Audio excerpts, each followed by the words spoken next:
ಆ ರೀತಿ ರಿಸಲ್ಟ್ ಬರ್ತಾ ಇದೆಯಲ್ಲ ಸರ್.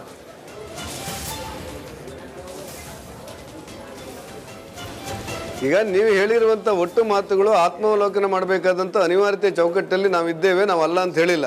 ಆದರೆ ಅಪಪ್ರಚಾರ ಒಂದಷ್ಟು ಹೆಚ್ಚು ಶಕ್ತಿಯನ್ನು ಪಡೆಯಿತು ಅನ್ನೋದನ್ನು ಕೂಡ ಅಲ್ಲಗಳೆಯಲಿಕ್ಕೆ ಸಾಧ್ಯ ಇಲ್ಲ. ಈ ಸಂದಿಗ್ಧವಾದ ಪರಿಸ್ಥಿತಿಯಲ್ಲಿ ಭಾರತೀಯ ಜನತಾ ಪಕ್ಷ ನೀವಂತೆ ಆತ್ಮಾವಲೋಕನ ಮಾಡಬೇಕಾದಂತ ರವೀಂದ್ರ ರೇಷ್ಮೆ ಅವರಿದ್ದಾರೆ. ನಿಮಗೊಂದು ಪ್ರಶ್ನೆ ಇದೆ ಅವರಿಂದ ಸರ್. 10 ವರ್ಷಗಳ ನಂತರ ಕೂಡ ಒಂದೇ ಒಂದು ಸಾರಿ ನೀವು ಕರ್ನಾಟಕದ ಮತದಾರರಿಗೆ ಮೋದಿ ಭಾರತದ ಪ್ರಪ್ರಥಮ ಹಿಂದುಳಿದ ವರ್ಗದ ಪ್ರಧಾನಮಂತ್ರಿ ಅನ್ನೋ ಸರಳ ವಿಷಯವನ್ನು ನೀವು ತಿಳಿಸಲಿಲ್ಲ. ಕಳೆದ 50 ವರ್ಷಗಳಿಂದ ಕರ್ನಾಟಕದಲ್ಲಿ ಸಾಮಾಜಿಕ ನ್ಯಾಯದ ರಾಜಕಾರಣ ಅಂತರ್ಗಾಮಿಯಾಗಿ ಹರಿತಾ ಇರುವಾಗ ಈ ಸಿದ್ದರಾಮಯ್ಯನವರು ಅಹಿಂದಕ್ಕೆ ಪರ್ಯಾಯವಾಗಿ ಅರೆ ಮೋದಿಗಿಂತ ಅಹಿಂದ ಬೇಕೇನ್ರಿ ಅಂತ ನೀವು ಒಬ್ಬರು ಹೇಳಲೇ ಇಲ್ಲ. ಸರಳ ಸಂಗತಿಗಳನ್ನು ತಲುಪಿಸದೆ ವಿಫಲರಾದ್ರಿ.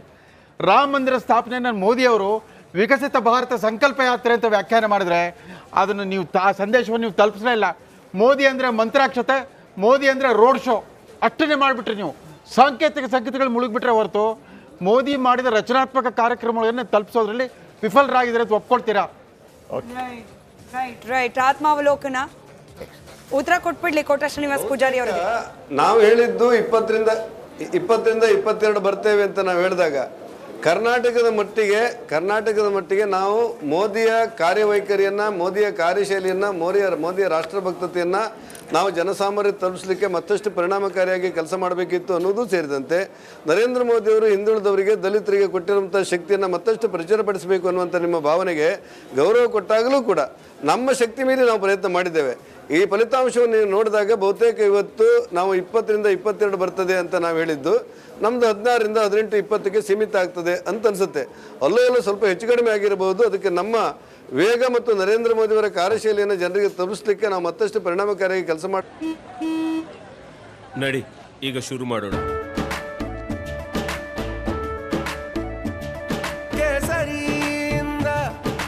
ಮನೋಲ್ಲಾಸ ಮನಸ್ಸು ಮತ್ತೇರಿ ಕುಣಿದಾಡಿದೆ ನೋಡು, ಮನಸ್ಸು ಮತ್ತೇರಿ ಕುಣಿದಾಡಿದೆ ನೋಡು. ಕ್ಷಣ ಕ್ಷಣವೂ ಆಚರಿಸಿ ಕೇಸರಿ ಹಬ್ಬ. ವಿಮಲ್ ಬಾಯಲ್ಲಿ ಹೇಳಿ ಕೇಸರಿ ಮಾಡಬೇಕು ಅನ್ನುವಂಥ ನಿಮ್ಮ ಭಾವನೆ ಸರಿ ಇರಬಹುದು.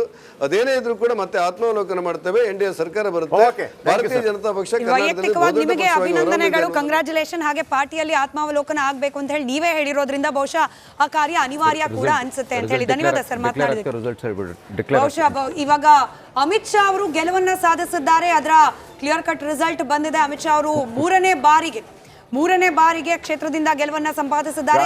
ಕೋಲಾರದಲ್ಲಿ ಗಾಂಧಿನಗರ, ಕೋಲಾರದಲ್ಲಿ ಮಲ್ಲೇಶ್ ಬಾಬು ಗೆಲುವನ್ನ ಸಾಧಿಸಿದ್ದಾರೆ ಅನ್ನೋ ಬ್ರೇಕಿಂಗ್ ಅಪ್ಡೇಟ್ ಅನ್ನ ನಾವು ಗಮನಿಸಿದ್ವಿ. ಅಲ್ಲಿಗೆ ಜೆಡಿಎಸ್ ಕಣಕ್ಕಿಳಿಸಿದ್ದ 3 ಅಭ್ಯರ್ಥಿಗಳ ಪೈಕಿ ಒಂದು ಕ್ಲಿಯರ್ ವಿಕ್ಟರಿ ಮಂಡ್ಯದಲ್ಲಿ. ಕುಮಾರಸ್ವಾಮಿ ಮತ್ತು ಕೋಲಾರ ವಿಜಯಶಾಲಿಯಾಗಿದ್ದಾರೆ. ಆಮೇಲೆ ಹಾಸನದಲ್ಲಿ ಇನ್ನು ಕೂಡ ಏನು ಅನ್ನೋದು ಬಂದಿಲ್ಲ. ಅಮಿತ್ ಶಾ ಒಂದು ಕಾಲದಲ್ಲಿ ಅಡ್ವಾಣಿ ಅವರ ಕ್ಷೇತ್ರ ಇದು, ಗಾಂಧಿನಗರ ಕ್ಷೇತ್ರ. ಅಲ್ಲಿ ಅಮಿತ್ ಶಾ ಭರ್ಜರಿ ಜಯ ಗಳಿಸಿದ್ದಾರೆ, ಹ್ಯಾಟ್ರಿಕ್ ಗೆಲುವು ಸಾಧಿಸಿದ್ದಾರೆ. ಅಮಿತ್ ಶಾ ಗುಜರಾತ್ನ ಗೃಹ ಸಚಿವರಾಗಿ ಕೂಡ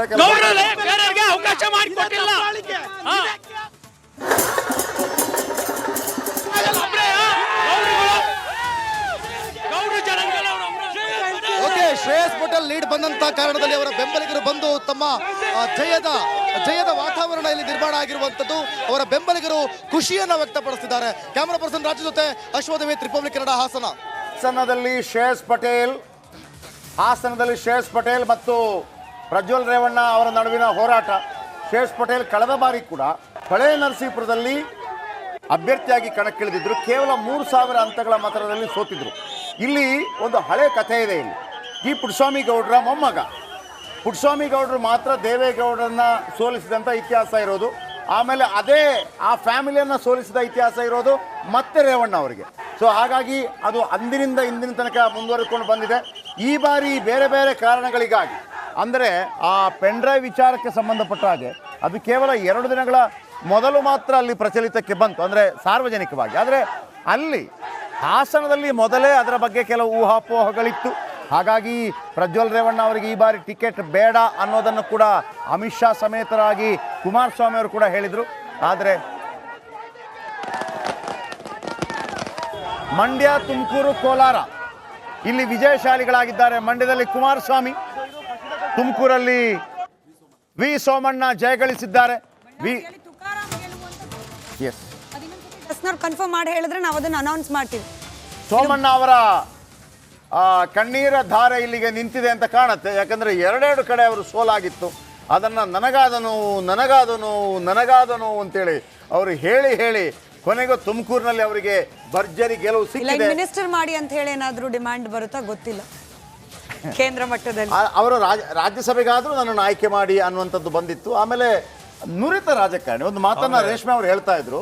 ಅವರು ಮೋದಿ ಅವರು ಯಾವಾಗ್ಲೂ ಕಾಮ್ದಾರ್ ನಾಮ್ದಾರ್ ಅಂತ ಇದ್ರಲ್ಲ, ಸೋಮಣ್ಣ ಕಾಮ್ದಾರ್ ಕ್ಯಾಟಗರಿಗೆ ಸೇರೋದು. ಅದನ್ನ ಜನ ಗುರುತಿಸ್ತಾನೆ ಬಂದಾರೆ. ಬೆಂಗಳೂರಲ್ಲೂ ಗುರುತಿಸಿದ್ರು. ಹೋದ್ ಸಾರಿ ಎಡವಟ್ ಮಾಡ್ಕೊಂಡ್ಬಿಟ್ರು. ಎರಡೆರಡು ಕ್ಷೇತ್ರಗಳು ನಿಂತು ಅನೇಕ ಆಂತರಿಕ ಕಾರಣಗಳಿಂದ ಸೋತಿದ್ರು. ಆದ್ರೆ ಒಬ್ಬ ಕಾಮ್ದಾರ್ ಸೋಮಣ್ಣ ಗೆಲ್ತಾ ಇರೋದು. ಒಬ್ಬ ಕಳೆದ ಬಾರಿ ಎಡವಟ್ ಮಾಡಿದ್ದಲ್ಲ ಸರ್, ಎಡವಟ್ ಮಾಡಿಸಿದ್ದವರ ಹತ್ರ. ಅದೇ ರೀತಿ ಡಾಕ್ಟರ್ ಮಂಜುನಾಥ್ ಗೆಲುವಿನ ಹಾದಿಯಲ್ಲಿರೋದು. ಆಮೇಲೆ ಗೋವಿಂದ್ ಕಾರಜೋಳ ತರ ಒಬ್ಬ ಕ್ರಿಯಾಶೀಲ ದಲಿತ ನಾಯಕ ಗೆಲುವಿನ ಹಾದಿಯಲ್ಲಿರೋದು. ಇವೆಲ್ಲ ಒಳ್ಳೆ ಲಕ್ಷಣ. ಪ್ರಜಾಪ್ರಭುತ್ವಕ್ಕೆ ಆ ಶಕ್ತಿ ಇದೆ. ಆಮೇಲೆ ಕೆಲವು ವಿಲನ್ಗಳನ್ನು ಸೋಲಿಸ್ತಾ ಇದ್ದಾರೆ ಜನ, ಅದು ಕೂಡ ಬಹಳ ಮುಖ್ಯ. ಆಮೇಲೆ ಕುಟುಂಬ ರಾಜಕಾರಣವನ್ನು ಕೂಡ ಸೋಲಿಸ್ತಾ ಬಂದವರನ್ನೇ ಗೆಲ್ಲಿಸ್ತಾ ಇದ್ದಾರೆ ಚಿತ್ರದುರ್ಗದಲ್ಲಿ. ಬಹಳ ಸಮಯದಿಂದ ಅದೇ ನಡೀತಾ ಇದೆ ಚಿತ್ರದುರ್ಗದಲ್ಲಿ. ಸೋಲಿಸಿದ್ದಾರೆ. ಕೆ ಎಚ್ ರಂಗನಾಥ್ ಅವ್ರ ನಂತರ ಒಬ್ಬ ಸುಸಂಸ್ಕೃತ ಕ್ರಿಯಾಶೀಲ ದಲಿತ ನಾಯಕ ಅಂತ ಗೋವಿಂದ್ ಕಾರಜೋಳ. ಯಾರು ಅವರ ಕಾಣುತ್ತೆ. ಅವ್ರು ಮತ್ತೆ ಅಂತವ್ರು ಗೆಲ್ತಾ ಇರೋದು ಒಳ್ಳೆ ಲಕ್ಷಣ. ಪ್ರಜಾಪ್ರಭುತ್ವಕ್ಕೆ ಆ ಶಕ್ತಿ ಇದೆ. ನಿಜ ಹುಗರ್ ಸರ್. ಮತ್ತೊಂದು ಅಂತಂದ್ರೆ ತುಂಬಾ too much of Modi centric ಮಾಡಿದ್ದು ಕೂಡ ಇಲ್ಲಿ ಅಪಾಯ ಆಯ್ತಾ ಅಂತ ಹೇಳಿ. ಯಾಕಂದ್ರೆ ಬಿಹಾರದಲ್ಲಿ ಮಾತನಾಡುವಾಗ ಮೋದಿ ಅವರು ಇದು MP ಬದಲಾವಣೆಯ ಚುನಾವಣೆ ಅಲ್ಲ, PM ಬದಲಾವಣೆಯ ಚುನಾವಣೆ, ಯೋಚನೆ ಮಾಡಿ ಮತ ಹಾಕಿ ಎಂದಿದ್ದು. ಅಂದ್ರೆ he also wanted it to be Modi centric. ಪ್ರತಿಯೊಬ್ಬರು ಮೋದಿ ಅವರ ಫೋಟೋ ಬಿಟ್ಟರೆ ಅವರು ಏನೇನೇನು ಮಾಡಿಲ್ಲ. ಆಮೇಲೆ ಅಕಸ್ಮಾತ್ ಲೋಕಲ್ MP-ಗಳನ್ನ ಅವರು ಲೋಕಲ್ ಕ್ಯಾಂಡಿಡೇಟ್ಗಳ ಮೇಲೆ ಡಿಪೆಂಡ್ ಆಗಿ ಅವ್ರಿಗೆ ಏನಾದರೂ ನಾವು ದೃಶ್ಯದಲ್ಲಿ ಗಮನಿಸ್ತಾ ಇರೋದು DK ಸುರೇಶ್ ಅವರ ಮನೆಯ ದೃಶ್ಯ ಈಗ ಗಮನಿಸ್ತಾ ಇದ್ದೀವಿ. ಒಂದು ರೀತಿಯಲ್ಲಿ ನೀರವ ಮೌನ ಇದೆ ಅಲ್ಲಿ. ನೀರವ ಮೌನ. DK ಸುರೇಶ್ ಅಂದ್ಕೊಂಡಿರಲಿಲ್ಲ. ಯಾಕಂದ್ರೆ 2 ಲಕ್ಷ ಮತಗಳ ಅಂತರದಿಂದ ಗೆದ್ದಿದ್ರು. ಆಮೇಲೆ ಇನ್ನೊಂದೇನಪ್ಪ ಅಂತಂದ್ರೆ ಈ ಕೊರೋನಾ ಟೈಮಲ್ಲೆಲ್ಲ DK ಸುರೇಶ್ಗೆ ಇರುವಂತ ಒಂದು ಹೋಲ್ಡ್ ಇದೆಯಲ್ಲ ಕ್ಷೇತ್ರದಲ್ಲಿ, ಬಹಳ ಅದ್ಭುತ. ಅಂದ್ರೆ ಹೋಬಳಿ ಮಟ್ಟದಲ್ಲಿ ಒಂದು ಹೋಲ್ಡ್ ಇದೆ. ಪದೇ ಪದೇ ಅದನ್ನು ಹೇಳಿದ್ರು ಕೂಡ DK ಶಿವಕುಮಾರ್ ಅವರು, ನನ್ನ ತಮ್ಮ ಹೆಣ ಹೆಗಿ ಕೊಟ್ಟ, ಯಾರು ಬರದೇ ಇದ್ದಾಗ ಒಂದು ಕಡೆ ಇದೇ DK ಸುರೇಶ್ ಅವರು ಹೋಗಿ ಅಲ್ಲಿ ಅಂತ್ಯ ಸಂಸ್ಕಾರವನ್ನ ಮಾಡಿ ಕೊರೋನಾ ಸಂದರ್ಭದಲ್ಲಿ ಫುಲ್ ಗೌನೆಲ್ಲ ಹಾಕೊಂಡು ಮಾಡಿದಂತೂ. ಆದರೆ ಎಲ್ಲವನ್ನು ಮೀರಿ ಡಾಕ್ಟರ್ ಮಂಜುನಾಥ್ ಅವರು ಏಷ್ಯಾದಲ್ಲೇ ಅತ್ಯುತ್ತಮ ಸಾರ್ವಜನಿಕ ಹೃದ್ರೋಗ ಆಸ್ಪತ್ರೆ ಅನ್ನೋ ಒಂದು ಕೀರ್ತಿ ತಂದು ಕೊಟ್ರಲ್ಲ, ಅದು ಯಾವ ರಾಜಕಾರಣಿಯ ಜನಸೇವೆಗೂ ಸಮ ಅಲ್ಲ. ಕೊರೋನಾ ಇರ್ಲಿ ಇಲ್ಲದೆ ಇರಲಿ, ಅದನ್ನು ಇವತ್ತು ಕೂಡ ಇಡೀ ಏಷ್ಯಾದಲ್ಲಿ ಅತ್ಯುತ್ತಮವಾದ ಹೃದ್ರೋಗ ಆಸ್ಪತ್ರೆ. ಹೇಳ್ತಾ ಇದ್ರಲ್ಲ ಅವ್ರಿಗೆ ಅಷ್ಟು ಗ್ರಿಪ್ ಇದೆ ಅಂತ. ಕೆಲವೊಂದ್ಸರಿ ಆ ಗ್ರಿಪ್ಪೇ ಅದು ಎಡವಟ್ ಮಾಡುತ್ತೆ. ಇಲ್ಲ ಇಲ್ಲಿ ಏನು ಅಂತ ಹೇಳ್ಬಿಡ್ತೀನಿ ನಾನು. ಅದಕ್ಕೇನೆ ಬಿಜೆಪಿ ಕೂಡ ಒಂದು ಏನು ಪ್ಲಾನ್ ಮಾಡ್ತಂದ್ರೆ ಬಿಜೆಪಿ ಕ್ಯಾಂಡಿಡೇಟ್ ಅನ್ನಾಗಿ ಮಾಡ್ತಾವ್ರ. ಅದು ಅವರ ಸ್ಟ್ರಾಟಜಿ. ಅಲ್ಲಿ JDS ಕ್ಯಾಂಡಿಡೇಟ್ ಆಗಿದ್ದಿದ್ರೆ ಅದರ ಕಥೆನೇ ಬೇರೆ ಆಗ್ಬಿಡ್ತಿತ್ತು. ಯಾಕಂದ್ರೆ ಅಲ್ಲಿ ಬಿಜೆಪಿಗೆ ಒಂದು 8 ಲಕ್ಷ ಮತ ಇದೆ, ವೋಟ್ ತಗೊಂಡಿತ್ತು. ಇನ್ನೊಂದು ಇಡೀ ರಾಜ್ಯದಲ್ಲಿ ಈಗ JDS ಆಲ್ರೆಡಿ 3 ಸೀಟ್ ಕೊಟ್ಟಿದ್ರು. ಸೊ ಇದನ್ನು ಕೊಟ್ಟರೆ 4 ಸೀಟ್ ಆಗ್ತಿತ್ತು. ಸೊ ಅದ್ಭುತ ಸ್ಟ್ರಾಟಜಿ. ಡಾಕ್ಟರ್ ಮಂಜುನಾಥ್ ತರದ ಅಭ್ಯರ್ಥಿಗಳು ಯಾವುದೇ ಪಕ್ಷಕ್ಕೂ ಒಂದು ಅಸೆಟ್ ಆಗ್ತಾರೆ. ಬಹಳ ಒಳ್ಳೆ ಮೆಸೇಜ್. ಒಂದು ಮೆರಿಟ್ ಕೋಟಾ ಅಭ್ಯರ್ಥಿಗಳ ಪೈಕಿ ಕೆಲವ್ರ ಪೈಕಿ ಅವರೊಬ್ರು 100%. ಟಿ ಮೇಲಿಂದ ಅವ್ರು ಬಂದಿಲ್ಲ. ಅವ್ರದೇ ಒಂದು ವರ್ಚಸ್ಸಿದೆ, ಅವರೇ ಒಂದು ನಾಯಕತ್ವ ಗುಣಗಳು ಇದೆ ಅವರಲ್ಲಿ. ಸೊ ಹಾಗಾಗಿ ಅವ್ರು ಬಂದಿದೆ ಹೊರತಾಗಿ ಯಾವುದೇ ಕಾರಣಕ್ಕಾಗೂ ದೇವೇಗೌಡರ ಒಂದು ಅಳಿಯ ಅಂತ ಬಂದಿದ್ದಾರೆ ಅಂತ ಯಾರು ಹೇಳ್ತಾ ಇಲ್ಲ. ದೇವೇಗೌಡರ ಅಳಿಯ ಅನ್ನೋದನ್ನ ತೆಗೆದಾಕಕ್ಕೂ ಆಗಲ್ಲ, ಆಗಲ್ಲ. ಬಟ್ ಅವ್ರದೇ ಒಂದು ಐಡೆಂಟಿಟಿ ಇದೆ. ಅದು ಒಂದ್ ಸ್ವಲ್ಪ ನಾವೆಲ್ಲ ಆಗಿರಬಹುದು ಅಂತ. ದೇವೇಗೌಡರಾಗಲಿ ಅಥವಾ ಮಂಜುನಾಥ್ ಅವರಾಗಲಿ ಆ ಸಂಬಂಧಗಳನ್ನ ತಮ್ಮ ವೈಯಕ್ತಿಕ ಲಾಭಕ್ಕಾಗಿ ಯಾವತ್ತೂ ಬಳಸ್ಕೊಂಡಿಲ್ಲ. ಅದು ಸರ್ವವಿದಿತ. ಅದರಲ್ಲಿ ಎರಡು ಮಾತೇ ಇಲ್ಲ. ಓಕೆ. ಆದ್ರೆ ನನಗೆ ನಿಮ್ಮ ಹತ್ರ ಕೇಳಿಕಿರೋದು, ಬಿಜೆಪಿಗೆ ಹೇಳ್ತಾ ಇದೆಯಲ್ಲ, ಬಿಜೆಪಿಗೆ ಈಗಲೂ ಕೂಡ ಇದನ್ನ ಅರಗಿಸ್ಕೊಳಕ್ ಆಗ್ತಾ ಇದೆಯಾ?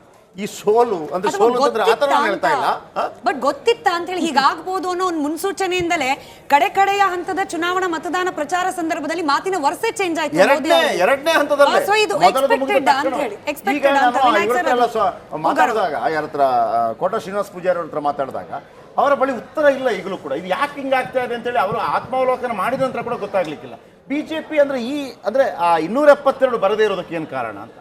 ಅದೇ ಈ ಲಾಸ್ಟ್ ಟೈಮ್ ಹಿಂದೆ ಇವರಿದ್ದಾಗ ಅಂದರೆ ಬಿ ಜೆ ಪಿಯಲ್ಲಿ ಭಾಳ ಜನರಿಗೆ ಒಳಗಿಂದೊಳಗೆ ಒಂದು ಭಯ ಇತ್ತು. ಏನು ಅಂತಂದರೆ ವಾಜಪೇಯಿ ಅವರು ಇಂಡಿಯಾ ಶೈನಿಂಗ್ ಅಂತ ಮಾಡಿದಾಗ ಅವಾಗ ಎಲ್ಲ ಕಡೆ ಒಂದು ಒಳ್ಳೆ ವಾತಾವರಣ ಇತ್ತು, ಒಳ್ಳೆ ಗೌರ್ಮೆಂಟ್ ಕೊಟ್ಟಿದ್ರು. ವಾಜಪೇಯಿ ಅವರು ಯಾವ ಕಾರಣಕ್ಕೂ ಹೆಸರಾಳು ಮಾಡ್ಕೊಂಡಿರಲಿಲ್ಲ, ಅವರಂಥ ನಾಯಕರು ಪ್ರಧಾನಿ ಆದರೆ ಒಳ್ಳೇದು ಅಂತ ಎಲ್ಲರೂ ಹೇಳ್ತಾಯಿದ್ರು. ಆದ್ರೂ ಅವಾಗ ಕಡಿಮೆ ಬಂತು. ಸೊ ಒಳಗಿಂದೊಳಗೆ ಒಂದು ಭಯ ಬಿ ಜೆ ಪಿಯವರಲ್ಲಿ ಇತ್ತು. ಏನು ಅಂದರೆ ಇಂಡಿಯಾ ಶೈನಿಂಗ್ನಲ್ಲಿ ಏನು ಓವರ್ ಕಾನ್ಫಿಡೆನ್ಸ್ ಎಲ್ಲ ಆಯಿತು, ಅದು ಮತ್ತೆ ಆಗಬಾರ್ದು ಅನ್ನೋ ಒಳಗಿಂದೊಳಗೆ ಭಯ ಬಿ ಜೆ ಪಿಯವರಲ್ಲೂ ಭಾಳ ಜನರಲ್ಲೂ ಇತ್ತು. ಸೊ ನನಗನ್ಸೋದು ಓವರ್ ಕಾನ್ಫಿಡೆನ್ಸ್ ಸ್ವಲ್ಪ ಮಟ್ಟಿಗೆ ಏನು ಒಂದ್ ಸೆಕೆಂಡ್ ಡೇಂಜರ್ ಅದು.